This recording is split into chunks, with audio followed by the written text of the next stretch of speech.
So what is the maximum discharge that can pass through the reducer without causing cavitation? So what is the cavitation? So cavitation refers to creation of vapor bubbles.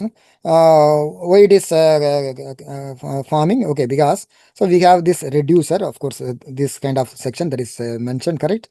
So it is passing from higher area to smaller area.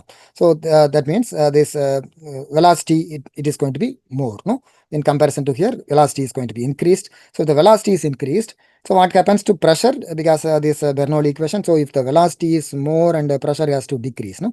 Of course, they are at the same level. So velocity increased and pressure will be decreasing.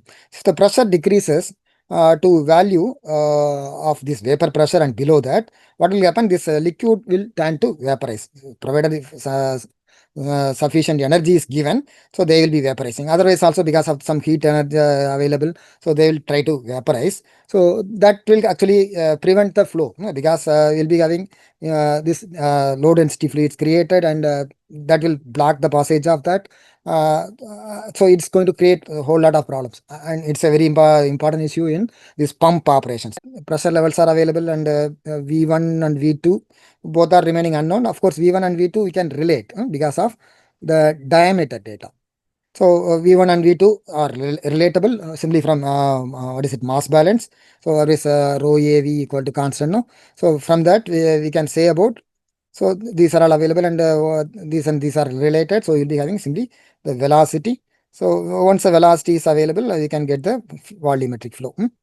Okay, whatever the velocity you are calculating, for that section you multiply with the area. Okay, so by that way you'll be getting the volumetric flow rate. And if the volumetric flow is, if you try to accommodate more volumetric flow, what will happen? The velocity has to be increased because the area is the same. So area in the reducer section or the front section are the same. So velocity for a given area, velocity has to be more for a given volumetric flow rate. So that will create a low pressure area.